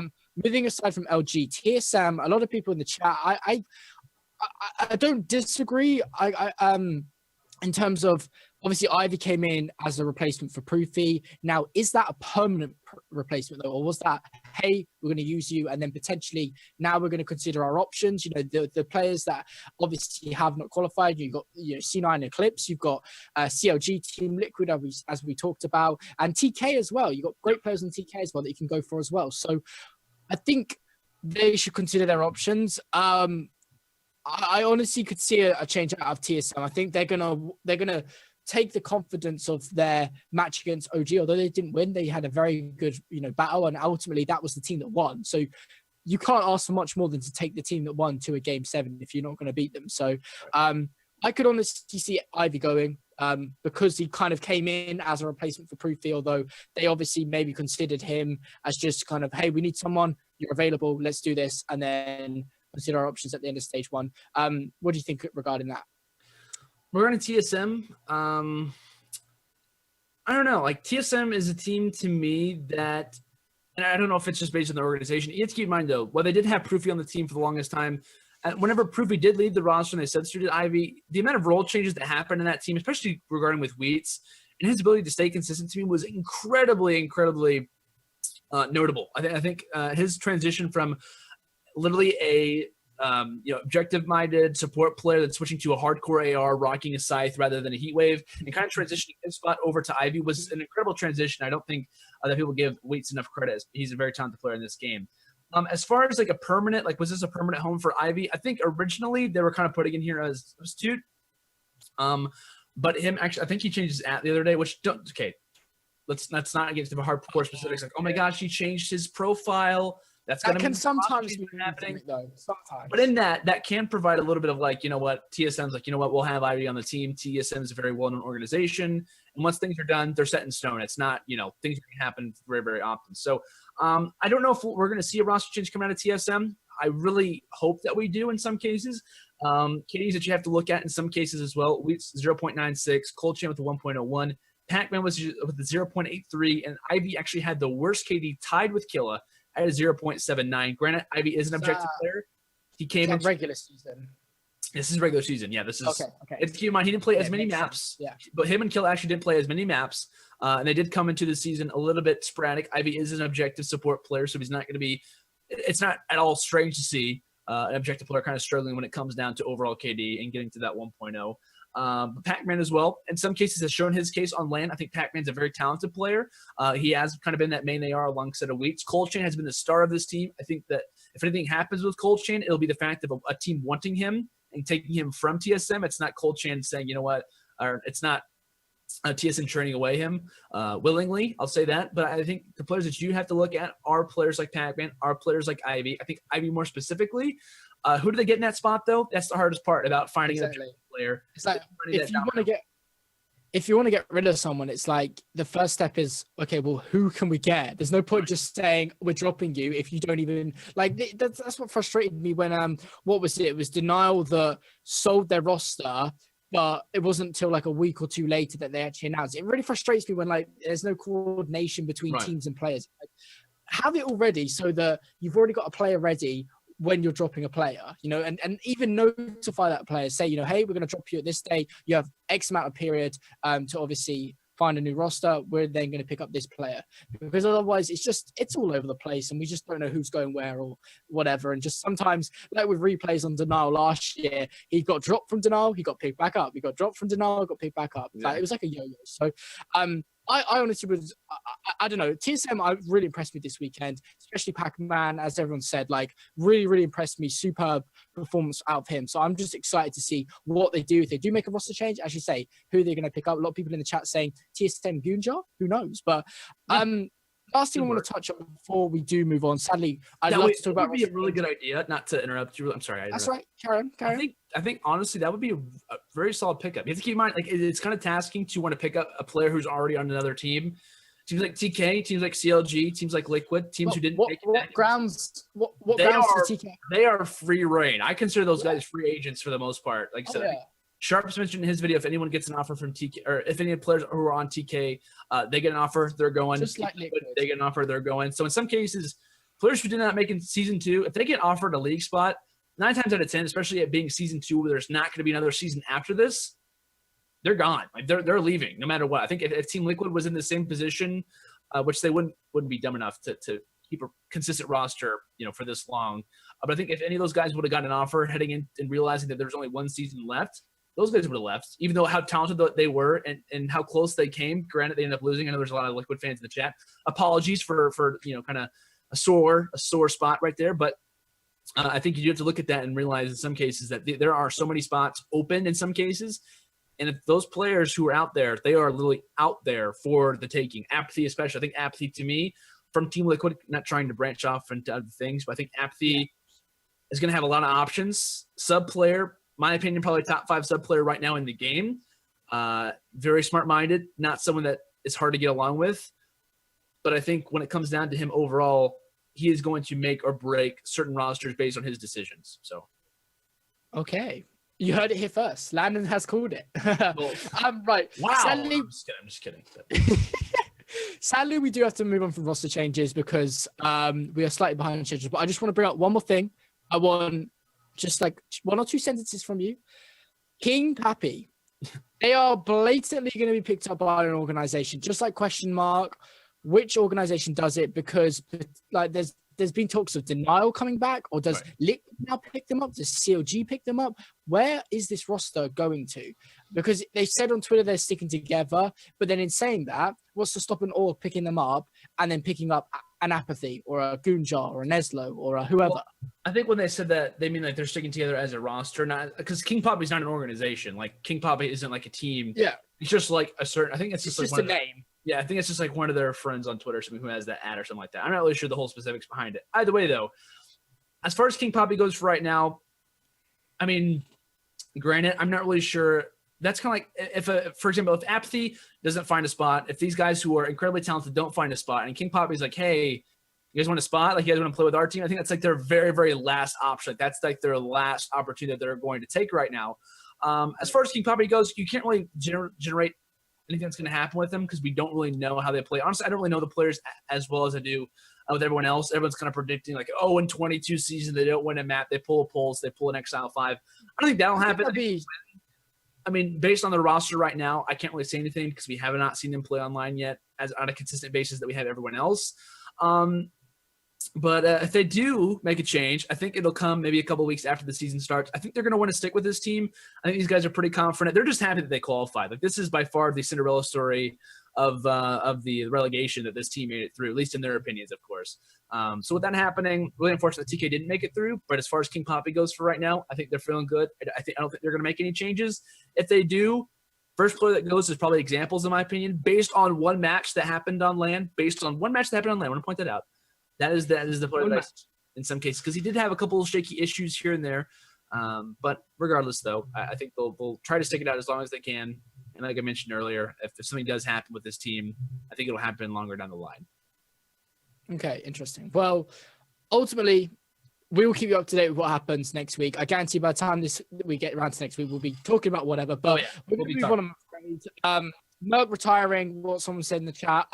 Potentially, as what he said, if he doesn't find a roster, then potentially that is. We'll cover it all next week in more depth. I promise you when stuff has actually happened. But we're going to quickly move on to talk about Crown Melbourne, an event taking place this weekend. For anyone that did not know, 70,000 Australian dollars on the line. I think that's roughly like 55,000 US dollars. So there's a lot of money. And there is the number one seed, or the reigning champion, if you will, from North America, Europe, and ANZ all going up against each other. We have Millennium, OG, Mindfreak all battling out. First kind of international event of the year, although I'm kind of looking more towards ESWC for that. I don't think we have I know it's single in best of 7, but I don't think we have a seedings or anything for it. I think there's 8 teams attending, so it's going to be pretty much similar to playoffs. Landon, I want to talk more logistically about this event. What do you think this is going to do for Call of Duty in Australia as a whole? I think it's really big for the Australian team, of course. I know, and generally for people who are watching this right now, I know for the most part, probably most people didn't really watch a series for the ANZ. To be completely honest, most people didn't really watch a whole series for the ANZ. If you did, it's probably like maybe a late night for you or something like that. And due to time change, there are issues, of course. Europe had a little bit better of an opportunity to watch those matches than NA did due to changes happening. I believe it's like 1 Central, 2 Eastern is when those matches go on. Yeah. So I think as far as this, tournament happening, I think it's a fantastic opportunity. Granted, I think the reason Optic is going to this is because they just want to play on LAN, and it happens to work out perfectly for the ANZ. I think as well, this is a massive opportunity for that region as well, because you know what?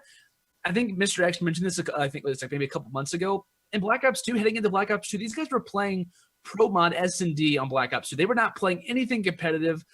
We've kind of noticed that as well with the scene in some cases where not this roster, but this team, these teams from the ANZ region in some cases have shown, and you'll see one team who completely rises up. You'll see a couple teams who are really, really struggling. And it just goes to show how kind of shaky the scene is right now. As far as certain things go with certain rosters and stuff, just not being as talented as others because they haven't been playing this game nearly as long. And the skill differential, in some cases, a top 1, top 2 team might be like a top 12 team when it comes into NA or something like that, of course. So there are very good teams that we've seen come, especially in COD champs, especially you talk about Mindfreak as well, who have been an incredible roster throughout a lot of this, throughout a lot of the champs and stuff. So I think this is great for the ANZ region, Millennium as well, top EU team as well. So that's going to be huge to have the winners of both the stage 1 for both EU and NA. I think it's going to be great. As far as the tournament goes, it'll be on ANZ's time, so you got to keep that in mind as well. I'm not sure how the viewership will go. Be crazy. If Optic's playing, though, I mean, that's huge. You're going to get a lot of noticed players who are playing against Optic, who are playing against Millennium. A lot of hype. It's going to be into that event. Not as much as a normal event would probably go for a major and stuff, but like I said, I think to kind of generalize my point, I apologize for rambling. I think this is going to be great for the ANZ scene, and even having teams at least suggest that they're interested is great. So I'm happy about it. Okay. To answer what someone said in the chat, I think Rec Plays. I think that's how you pronounce it. I don't know. Is this a real event? Of course, it's a real event. I mean, 70,000 Australian dollars. That's a lot of money.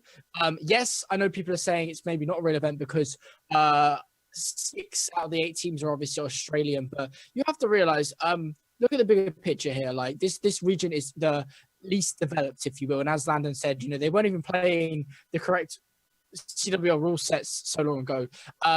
So this is more logistical about improving the scene and making more awareness. There's going to be a lot of talk and hype around this tournament.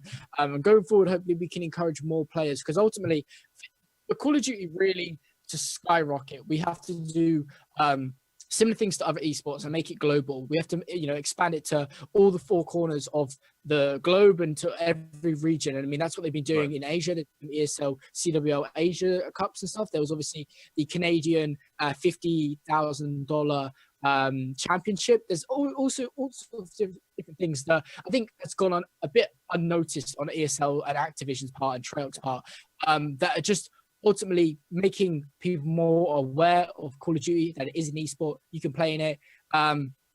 and going forward, it's going to be really awesome. I mean, obviously, if you don't think it's the event, that's entirely up to you, but you've got to think you've still got Mindfreak, OG, and Millennium there. They all won their respective regions. So if you don't consider that a tournament, then I don't really know what to say to you. I mean, you've got the 3 best teams from the 3 regions. I mean, yeah, I don't know. But obviously, we've got ESWC in a month's time as well anyway. So either way, you're getting some. Really quickly, I want to point out, I think in some ways, I don't really consider this to be a major tournament as far as like NA teams compared to EU teams. Now, granted, you do have the best teams as far as every region go, but as far as like a major, I don't think anyone would be considering this a major if it was anyone but Optic as far as an NA team going to this event. If it was a Rise going to this event, FaZe, Envious, any team besides Optic who was going to this event by themselves, if it wasn't OG, no one would consider this to be a major. No one would consider this to be a major. And I personally don't think, and in some ways, it's going to be considered to be that way. Now, granted, like it is considered, I know Goalie put it in the chat, it's considered a major invitational. But when you look at it from the spectrum of things, I think besides the fact of Optic being there, if it was any other team, no one would be calling this a major tournament. Like no one's going to credit and say, oh my gosh, Rise won, this Melbourne tournament. Like, Rise won that ANZ tournament. FaZe won this ANZ tournament. Everyone's like, no, that doesn't actually count. But I mean, just to add to your point, you have to think about it with what we've had with North American events. It's the exact same thing but flipped. When North American events go on, you have the odd European team attend or the odd ANZ team attend. You have to realize when the tournament's being held in Australia or in Europe, the majority of the teams that are going to attend are going to be from. Oh yeah, of course. It makes no sense to have a tournament in Australia and invite like 6 out of the 8 teams as like American and Europe. It makes no sense. So you just have to understand it. Yes, you can argue that they're not obviously the most high caliber of teams, but this is doing much better things for Call of Duty as a whole. You're still going to get great Call of Duty action. You still got, as I say, 3 teams that all won their respective region. It's going to be a great weekend of Call of Duty. I'm really excited for it. I think you guys should be as well, regardless. With that being said, that pretty much brings us to the end. It's been an action-packed show. I think me and Landon and Goalie have thoroughly enjoyed it. So thank you, obviously, for coming out as always. But as promised, we've been, working our ass off in trying to obviously schedule guests and sort out different things. Obviously, having Joe on today was absolutely great. I think you guys enjoyed it as much as we did in getting the players inside, because sometimes we can't always give you that insight, because I don't play competitive. Obviously, Landon's a caster, but he has a different perspective as a caster, so we can't always do it. But next week, I am very excited, as well as Goalie and Landon, to announce that we're actually going to be joined by 2 members from TheSTiKSLive, not Mike this time. We've been like, nope, we've had enough Mike. We're going to have Chris and Josh coming on from TheSTiKSLive. We're going to be talking to them about, obviously, their recent move in acquiring, it's now TheSTiKSLive Intel and various things going on with TheSTiKSLive, as well as very excited to have Lemon Kiwi return to the sticks as well. Going to be talking about the Female Pro League, about her recent article in a newspaper in Canada about the rise of females in esports. There's a lot that we're going to be talking about, as well as obviously recapping Crown Melbourne. So there's a lot to tune in for next week. It's going to be an action-packed show, and we can't wait to obviously share it with you guys again next week, Monday at 5 Eastern or 10 p.m. GMT. But with that being said, sadly, it's the end, Landon, and I'm going to throw it to you so you can do your outro. Guys, it's been your dude, your bro, your pal, your man, your ally internet. Guys, thank you so much for tuning in. I know we reached a pretty high peak of viewership, kind of talking about rosters and stuff like that. I want to give a massive shout out to Paranoia for joining us throughout, obviously a little bit more than half the episode. A great player to have on. Highly recommend it. And I will say it again, make sure to follow Paranoia at Paranoia Plays on Twitter. Fantastic dude. Very, very respectable. I don't think there's a whole lot of people who were here for this. But the man literally gave away his spot for his team to play in a tournament because he feels so passionate about an organization. You're not going to see that happen too often. So massive shout out to Paranoid for coming on. Would love to have him on again. I said massive shout out to everyone who was in the chat. Great time with you as always, Thomas. Paranoid was the exact same thing to him as well. And Goalie, obviously, for producing it. Massive shout out to Goalie. Make sure to follow Goalie with 2 E's, TV, Goalie TV on Twitter. Fantastic dude and co-founder of TheSTiKS, as it says in his biography. So with that, guys, really appreciate you guys for coming out. I will be uploading YouTube videos regarding roster changes and stuff like that. A lot of cool graphics I'm going to be showing you guys, make it a lot more interesting. And it should be a fun week. Can't wait to kind of recap certain things. And I'm going to be watching Melbourne without a doubt and trying to stray away from the trolling RosterMania that is currently going on with the EU scene. So thank you guys for coming out. Appreciate it. Fun time as always. All I'll say is there is EU RosterMania coming. I know for a certain. So just wait for it. Okay. I know I'm teasing. I shouldn't be, but thank you so much, guys, as always. It's been an absolutely amazing show. As Landon said, I can only echo what he said about Joe. Go follow him. Paranoia Plays. That is his Twitter at. EZG as well. Go follow them. A great organization as well that he obviously represents. My name has been Tommy, the guys. Thank you so much for watching this week. Obviously, if you're buying anything on G Fuel or Scuff, obviously the new G Fuel flavor came out. If you want to buy it, get a 10% discount with code GFuel. The code is STiKS. I'm going the wrong way around here, but thank you so much anyway for supporting us. We continue to improve. Obviously, if you have any constructive criticism, let us know. If you're watching on YouTube or iTunes, as always, I love you. Thank you and good night.